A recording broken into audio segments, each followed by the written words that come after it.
आपका अपने channel NSTI take info में स्वागत है। आज हम पढ़ेंगे धातु और अधातु। इसको इंग्लिश में बोलते हैं मेटल एंड नॉन मेटल। अब इसमें क्या दिक्कत है कि ये तो है बहुत आसान चीज़ कि आपको धातु पढ़ना है, अधातु पढ़ना है, उसकी कुछ प्रॉपर्टीज़ पढ़नी है, कहाँ पे ये मिलता है, ये सारी चीज़ें पढ़नी है। लेकिन इसमें अगर इस चैप्टर में आप बार बार ये पूछेंगे कि एक शब्द है कि बार बार अगर क्यों लगाएंगे ना, वाट लगाएंगे, तो आपको आंसर मिलना मुश्किल हो जाएगा। क्योंकि केमिस्ट्री क्या है कि एज्यूमिंग पे बहुत ज़्यादा डिपेंड होता है कि आप बार बार क्यों वाला क्वेश्चन करेंगे तो दिक्कत हो जाएगा। वाई अगर क्वेश्चन करेंगे आप तो दिक्कत हो जाता है। बट फिर भी हम बहुत सारे जगह पे इसका आंसर देने की कोशिश करेंगे। लेकिन स्टार्टिंग में हम क्या करते हैं, सबसे पहले देखिए कि पीरियोडिक टेबल है हमारा। कई सारे लोगों ने पीरियोडिक टेबल बनाया। पीरियोडिक टेबल होता कैसा है, ऐसे होता है और ऐसे होता है, ऐसे ऐसे इसमें मेटल्स होते हैं, दो इधर होता है, ठीक है। अब देखिए अगर आप ऐसे करेंगे तो इसको बोलते हैं कॉलम, ठीक है, और ऐसे जो होता है उसको बोलते हैं रॉ, ठीक है। तो ये होता है कॉलम और ये होता है रॉ। तो रॉ कितना होता है, मॉडर्न पीरियोडिक टेबल के हिसाब से चलेंगे हम, जो न्यूलैंड्स का या फिर मेंडलीफ का उसके हिसाब से नहीं, जो इस समय लेटेस्ट है मुजले का पीरियोडिक टेबल, उसके हिसाब से जब चलते हैं तो नंबर ऑफ रॉ कितना होता है 18, यानी 18 होता है। और ये कॉलम कितने होते हैं 7। तो इस हिसाब से 7 कॉलम और 18 हमारे रॉ होते हैं। तो और इस समय तत्व कितने हैं, तकरीबन 118 के लगभग तत्व हैं। 2 और खोजे गए हैं लेकिन उनको पीरियोडिक टेबल में भी प्लेस्ड नहीं किया गया है क्योंकि वो आर्टिफिशियली नेचर में नहीं पाए जाते हैं, आर्टिफिशियली बनाए गए हैं। तो पीरियोडिक टेबल में एक क्वेश्चन आता है कि कई बार कंपटीशन में ऐसे भी ऑब्जेक्टिव पूछ लेता है कि मॉडर्न पीरियोडिक टेबल में क्या है। तो ऑप्शन दिया हुआ कि धातु, अधातु और गैस, नन ऑफ दीज। और ये क्वेश्चन क्या था कि पीरियोडिक टेबल में क्या नहीं होता है। तो जब क्वेश्चन को सॉल्व करेंगे आप देखेंगे तो इसमें 2 ही चीज़ होता है, धातु और अधातु, ठीक है। इसके अलावा कोई दूसरा चीज़ नहीं होता है। क्योंकि इसके हिसाब से अगर आप करेंगे तो दिक्कत हो जाएगा। जो अधातु है, गैस जो है वो अधातु में आ जाता है इस वजह से। अब देखिए हम आते हैं सबसे पहले मेटल की ओर। तो मेटल क्या होता है कि इसकी कई सारी प्रॉपर्टीज़ होती हैं, उसको पढ़ेंगे। सबसे पहले हम आते हैं मेटल की परिभाषा क्या होती है, यानी इसका डेफिनीशन हम कैसे लिखेंगे मेटल का। तो देखिए मेटल का डेफिनीशन इलेक्ट्रॉन थ्योरी के आधार पे लिखा जाता है कि इलेक्ट्रॉन जब किसी मेटल से, किसी पदार्थ से बाहर जाता है, एटम से, देखिए धातु और भी कई सारी प्रॉपर्टी होती है, तो उसके हिसाब से नहीं, लेकिन ये इलेक्ट्रॉनिक थ्योरी के हिसाब से हम क्या करते हैं, इसको डिफाइन करते हैं। चलिए हम आते हैं कि धातु किसे कहते हैं। इसको इलेक्ट्रॉनिक थ्योरी के आधार पे इसकी परिभाषा देखिए, ऐसा तत्व जिसमें इलेक्ट्रॉन त्यागने की क्षमता हो तथा वो धनायन बना सके, ठीक है, धातु कहलाता है। ऐसे तत्व के बारे में देखिए, पीरियोडिक टेबल में 118 तत्व है, उनमें से ऐसे जो इलेक्ट्रॉन को त्याग सके यानी पॉजिटिव आयन बना सके उसको धातु बोलते हैं, ठीक है।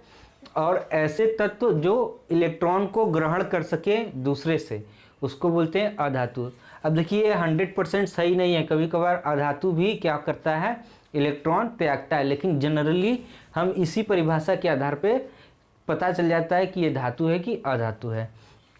अब देखिए कैसे, तो आप कोई भी धातु लीजिए, सबसे हम स्टार्टिंग का धातु लेते हैं जिसका परमाणु क्रमांक 3 होता है, लिथियम, ठीक है।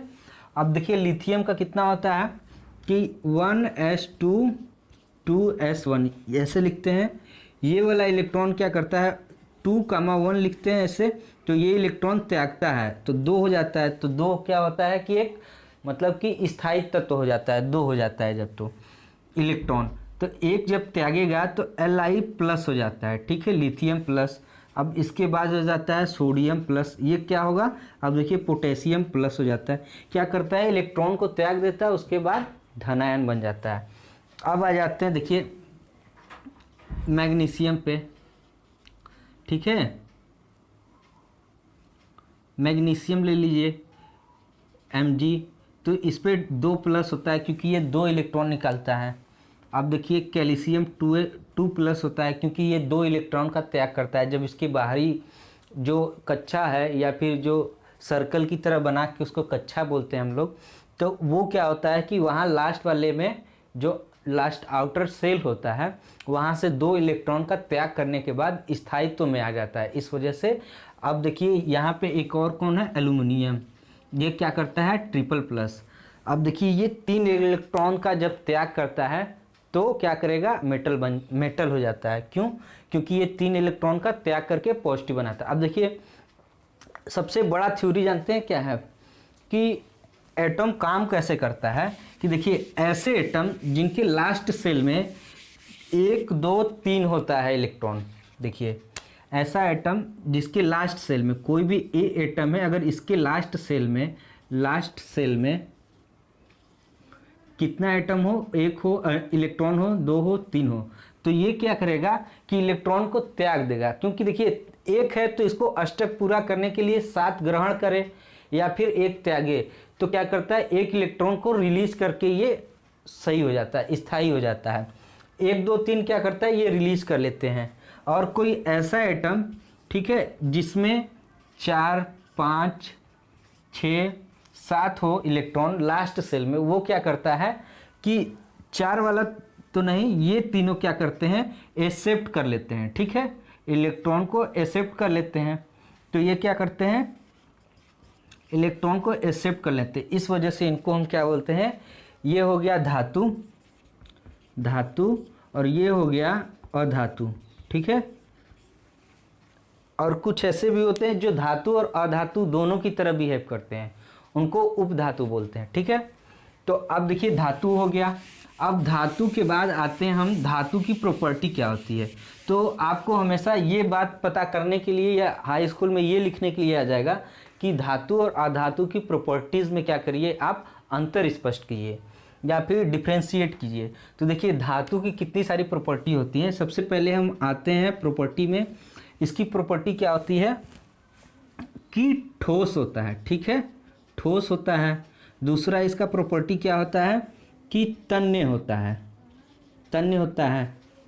ठीक है, तन्यता। उसके बाद एक और प्रॉपर्टी आते हैं कि चादर की तरह बन जाता है, ठीक है। तो तन्यता और चादर की तरह बनना, एक होता है मिलायबिलिटी, एक होता है डक्टिलिटी, ठीक है। तो वो दोनों अलग अलग होता है। अब यहाँ पे आते हैं एक तापीय प्रभाव, ठीक है, ये हो गया। उसके बाद आते हैं विद्युत प्रभाव, ठीक है। अब आते हैं इसको 5वां में कि धातु को जब आप 2 धातु को टकराएंगे एक दूसरे में तो उसमें से आवाज़ निकलती है, तो उसको क्या बोलते हैं, टंकण, यानी आवाज़ निकलना। और एक और क्या होता है, छठा प्रॉपर्टी तन्यता हो गया। और एक हो गया कि चादर की तरह बनने को,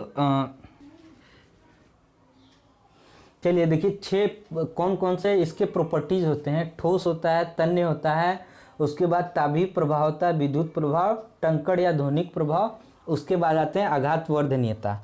और देखिए 2 तरीके से हम जब भी किसी एटम या फिर केमिकल कंपाउंड को डिफ्रेंशिएट करते हैं तो 2 तरीके की प्रॉपर्टी को हम लेते हैं।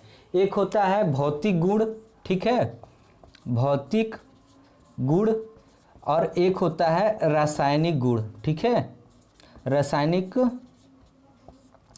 गुण। अब देखिए हम ये क्या है, ये जो 6 प्रॉपर्टीज है ये भौतिक गुण के अंदर आती है, ठीक है।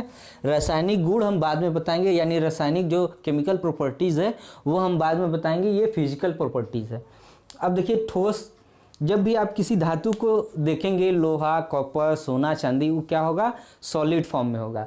लेकिन इसका अपवाद भी है कुछ, कि कई ऐसे धातु होते हैं कि एक दो धातु ऐसे हैं कि जो लिक्विड की तरह होते हैं और या तो एकदम मुलायम होते हैं। तो जैसे हम सोडियम लेते हैं, सोडियम हो गया, ठीक है, एक पारा हो गया, ये क्या होता है कि ये लिक्विड फॉर्म में होता है, ठीक है, लिक्विड फॉर्म में होता है। और ये क्या होता है, बहुत ज़्यादा मुलायम होता है, ठीक है। यानी इसको चाकू से, ये भी क्वेश्चन आता है कि चाकू से किसको काट सकते हैं, तो सोडियम को, ये वाला लिक्विड फॉर्म में होता है, ठीक है। अब दो आप जान गए। और ये भी जान लीजिए कि सबसे कठोर धातु कौन सी होती है, सबसे कठोर धातु होती है ऑस्मियम, OS लिखते हैं, ऑस्मियम। और ऐसी धातु कि जिसका गलनांक पॉइंट सबसे ज़्यादा होता है, यानी बहुत ज़्यादा टेम्परेचर देने पे गलेगा, उसको बोलते हैं टंगस्टन। W होता है, उसको W से रिप्रेजेंट करते हैं, ठीक है। ये हो गई धातु की एक प्रॉपर्टी। अब देखिए तन्यता क्या होती है, कि आप देखिए कि तार जो बनता है तो ऐसे खींचते हैं तो वो खींचा जाता है, तो उसको बोलते हैं तन्यता, यानी तार के रूप में उसको खींच सके। इसमें और देखिए तन्यता और आघात वर्धनीयता में थोड़ा सा अंतर होता है, लेकिन कभी कभार क्या होता है कि कंफ्यूज हो जाते हैं। तो तन्यता क्या होता है कि उसको तार के फॉर्म में हम खींच सके, ठीक है, तार बना सके उसका, तो वो होता है तन्यता। अब आघात वर्धनीयता क्या होता है, अब जानते हैं आघात, यानी उस पर कुछ पीटा जाए और वो क्या हो, चिपटा हो जाए। तो जैसे कि प्लेट बनता है धातु का, कई सारी और चीज़ें बनती हैं, तो उसमें आघात वर्धनीयता होता है वो। तो प्लेट के फॉर्म में कभी कभार ये क्वेश्चन आ जाता है कि धातु की उस प्रॉपर्टी को क्या करते हैं जिसमें कि हम उसे प्लेट के फॉर्म में कन्वर्ट कर सके, तो उसको बोलते हैं आघात वर्धनीयता। और वो जिसमें हम तार के रूप में कन्वर्ट कर सके धातु को, उसको बोलते हैं तन्यता। अब देखिए तापीय प्रभाव क्या होता है, जब भी हम धातु को गर्म करेंगे तो एक सीमा होगी, उस सीमा के बाद वो क्या होगा, लिक्विड फॉर्म में कन्वर्ट हो जाएगा, ठीक है।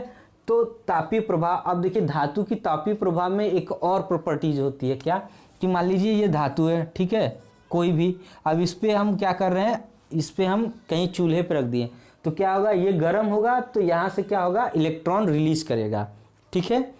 और एक और प्रॉपर्टी होती है क्या इसकी, कि चमक। अब ये चमक, अब देखिए तीन प्रॉपर्टी, चौथा प्रॉपर्टी हम बता दिए कि गर्म करने के बाद क्या होता है कि बहुत ज़्यादा टेम्परेचर, एक सर्टेन टेम्परेचर के बाद क्या होगा, वो गल जाएगा, यानी लिक्विड फॉर्म में आ जाएगा। अब आते हैं हम विद्युत प्रभाव, कि देखिए आप धातु में से करंट प्रोवाइड करेंगे ना एक कोने पे, तो दूसरे कोने पे करंट पहुंच जाएगा। तो आप देखेंगे कॉपर, एल्युमिनियम और जो लोहे का तार होता है उसका यूज हम कहाँ करते हैं, इलेक्ट्रिसिटी के घर में जो भी वायरिंग वगैरह करने में, या इंडस्ट्रियल वायरिंग में, या फिर करंट को एक जगह से दूसरी जगह ले जाने में। अब होता है एक कि चमक।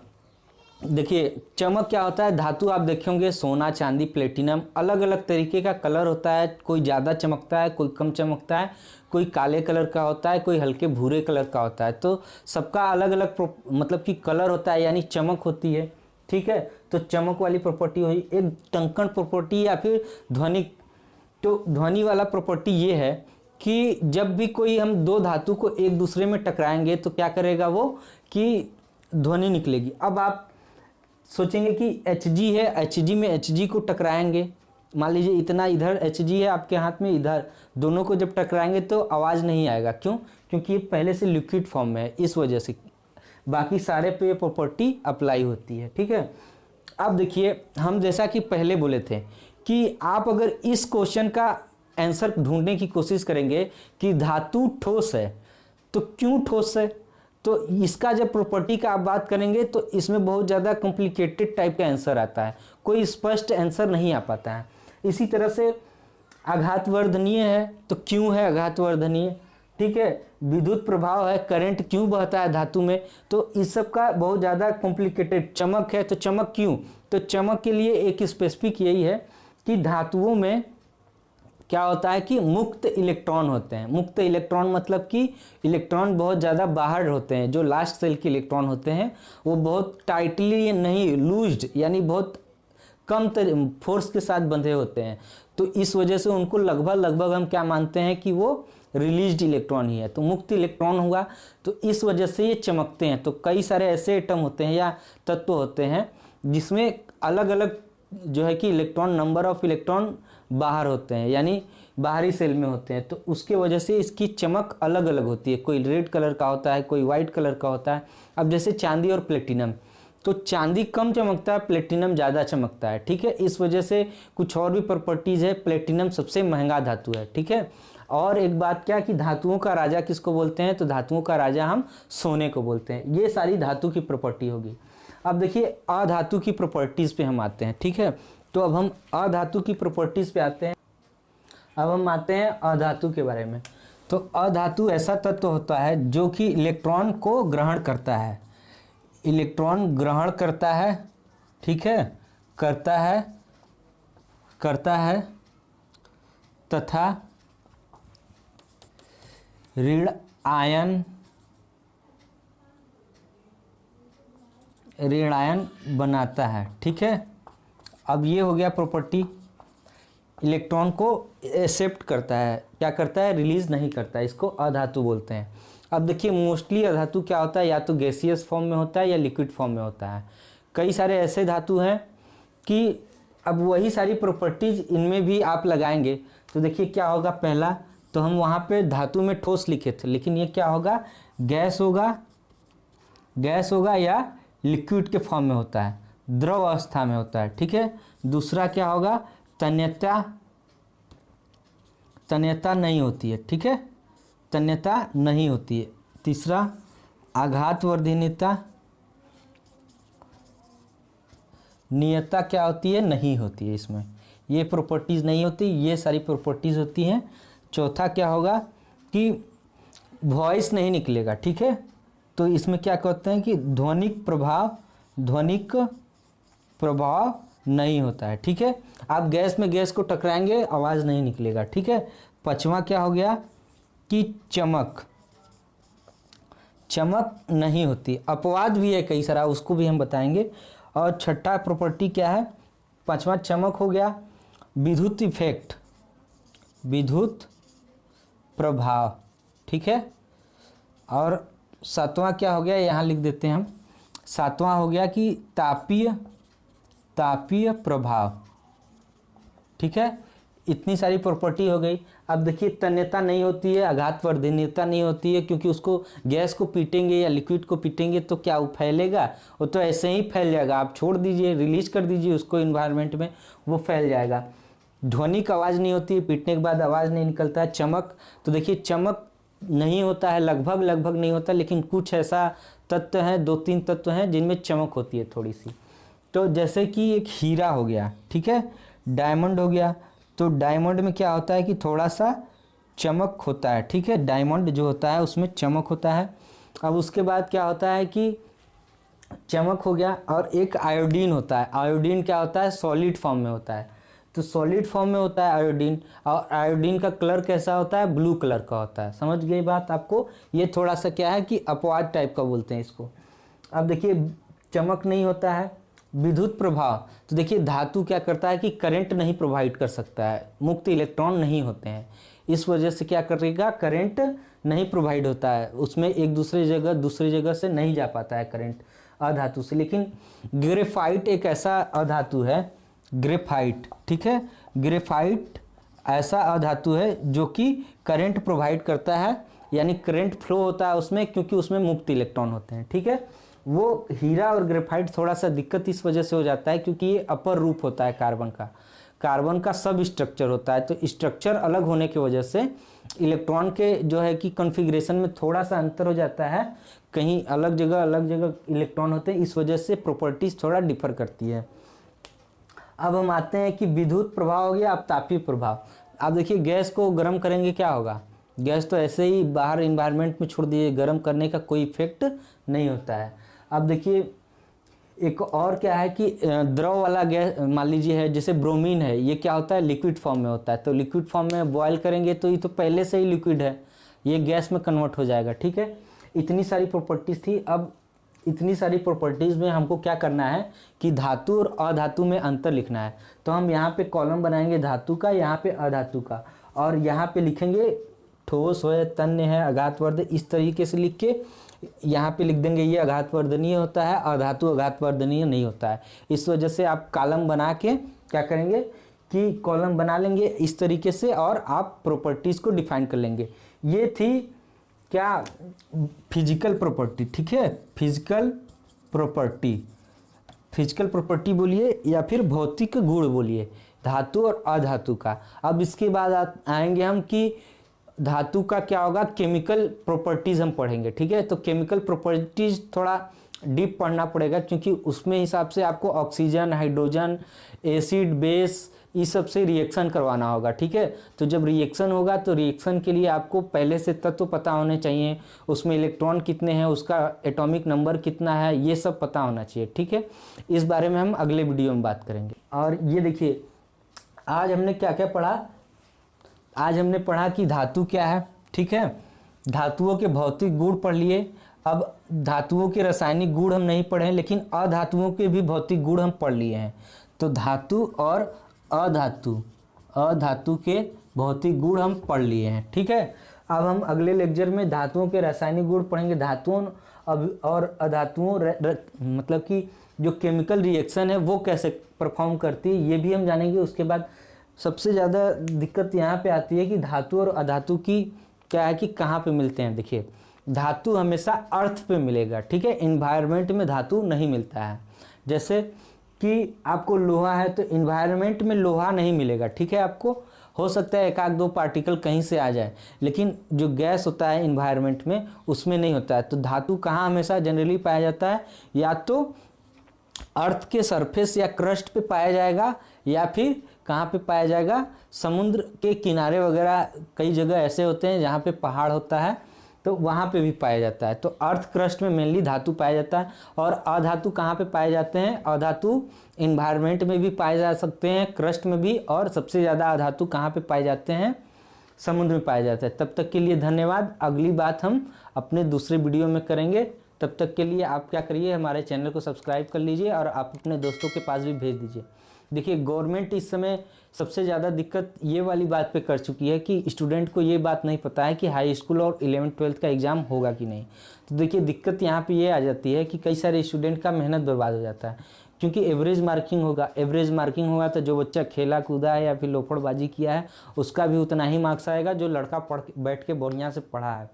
लेकिन ये आपको नहीं सोचना है कि हमारा नंबर उसी के बराबर आ गया। आपके पास नॉलेज ज़्यादा है, बाद में यही गवर्नमेंट बोलेगी कि हम उसी लड़के को क्या करेंगे, प्रेफरेंस देंगे, किसी यूनिवर्सिटी में देंगे जो एग्ज़ाम क्वालिफाई करेगा। और आपको एग्ज़ाम क्वालिफाई करने के लिए किसी भी यूनिवर्सिटी में नाम लिखाने के लिए क्या करना होगा कि आपको एग्ज़ाम देना होगा। तो एग्ज़ाम में आपका नॉलेज ही काम आएगा, न कि घूमना और वो बोर्ड का परसेंटेज। तब तक के लिए धन्यवाद।